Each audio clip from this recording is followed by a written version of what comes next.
కిరణ్ ప్రధానంగా గచ్చిబౌలి భూములకు సంబంధించి చూసుకుంటే అదాని కోసమైనా ఇదంతా బ్యాక్గ్రౌండ్ నుంచి స్కెచ్ వేసి ఇదంతా ముందుకు తీసుకెళ్తున్నారా అన్న ఒక అనుమానాలు కూడా వ్యక్తమవుతున్నాయి. దీని గురించి ఏంటి?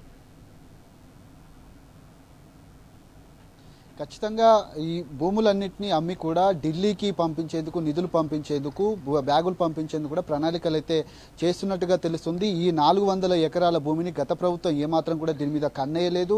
ఎక్కడ కూడా దీన్ని అమ్మాలన్నటువంటి ఆలోచన లేదు. ఎక్కడెక్కడ భూములు ఉన్నాయి, ఎంత మేర ఉన్నాయి అనే దానిపైన లెక్కలు కూడా తీస్తూ ఉన్నారు. ఆ భూములన్నింటినీ కూడా అమ్మి పైసలు దండుకునే విధంగా పూర్తి స్థాయిలో రాష్ట్ర ఖజానా నింపుకునేందుకు ఇటు రాష్ట్ర ప్రభుత్వం ప్రణాళికలు అయితే సిద్ధం చేస్తుంది.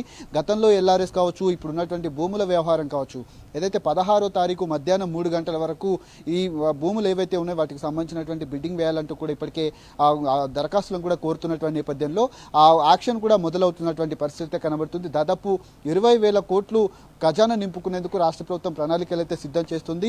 గతంలో పెట్రోల్ ట్యాక్స్కు సంబంధించి ముఖ్యంగా ఇప్పుడు ఉన్నటువంటి మంత్రి సీతక్క గతంలో పెట్రోల్ బంకుల చుట్టూ కూడా తిరిగారు.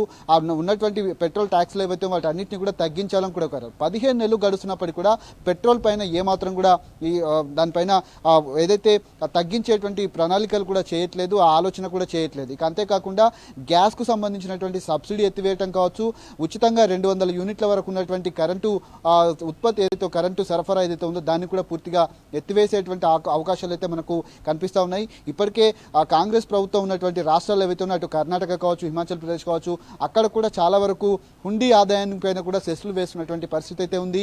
ఏదైతే కర్ణాటకలో కూడా ఆదాయం ఏదైతే టికెట్లో ఆర్టీసీకి సంబంధించినటువంటి టికెట్లకు సంబంధించినటువంటి అంశంలో కూడా టికెట్ ఛార్జీలకు కూడా పెంచినటువంటి పరిస్థితులు అయితే ఉన్నాయి. అయితే కిరణ్, ఒకవైపు చూసుకుంటే కాంగ్రెస్ కి సంబంధించి నేషనల్ లెవెల్లో ఉండే ట్విట్టర్ హ్యాండిల్స్ కావచ్చు, వాళ్ళ సోషల్ మీడియాలో కావచ్చు, ఇక్కడ తెలంగాణలో ఏదో పథకాలన్నీ కూడా అమలు చేస్తున్నట్టు అబద్ధపు ప్రచారాలు చేసుకుంటా ఉంటారు. గృహజ్యోతి విద్యుత్కి సంబంధించి కూడా ఇవన్నీ అమలు చేస్తున్నామని చెప్పుకుంటున్న పరిస్థితి, గప్పాలు కొట్టుకుంటున్న పరిస్థితి, కానీ క్షేత్రస్థాయిలో చూస్తే అమలు కాని పరిస్థితే కనిపిస్తుంది. అంటే పూర్తి స్థాయిలో ప్రజలను మోసం చేయడానికే కాంగ్రెస్ సిద్ధపడిందని భావించాలా? ఖచ్చితంగా మీరు అన్నట్టుగా ట్విట్టర్ హ్యాండిల్సే కాదు, సోషల్ మీడియాలే కాదు, పూర్తి స్థాయిలో పెద్ద పెద్ద పత్రికలకు కావచ్చు, టీవీ యాడ్స్ కూడా ఇస్తూ ఉన్నారు. 1కి 10 సార్లు యాడ్స్ ఇస్తున్నారు తప్ప ఆ పథకానికి సంబంధించినటువంటి అమలు ఎక్కడ కూడా నోచుకోవట్లేదు. ఈ మధ్యకాలంలో జనవరి 26వ తేదీన ఆర్భాటంగా 6 పథకాలు అమలు చేస్తున్నామంటూ కూడా చెప్పింది.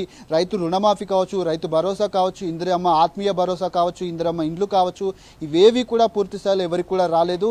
కనీసం ఒక ఇటుక పెట్టి కట్టినటువంటి దాఖలాలు అయితే కనిపించట్లేదు. పూర్తిగా రాష్ట్ర ప్రభుత్వం ఈ 15 నెలల కాలం పాటు అటు ప్రజల నుంచి కావచ్చు, ఉన్నటువంటి రాష్ట్ర ప్రభుత్వ పెద్దల నుంచి కూడా వ్యతిరేకత పెద్ద ఎత్తున వస్తుంది. అందుకే ఇటు పార్టీకి సంబంధించినటువంటి కీలక నేతను కూడా మార్చినటువంటి దృశ్యాలు అయితే మనకు కనిపిస్తూ ఉన్నాయి. పూర్తి స్థాయిలో 400 ఎకరాల భూమిని అమ్మేందుకు కూడా పెద్ద ఎత్తున రాష్ట్ర ప్రభుత్వం కూడా ఈ ప్రణాళికలో భాగంగానే ముందుకు వెళ్తున్నటువంటి పరిస్థితులు అయితే మనకు కనిపిస్తూ ఉన్నాయి.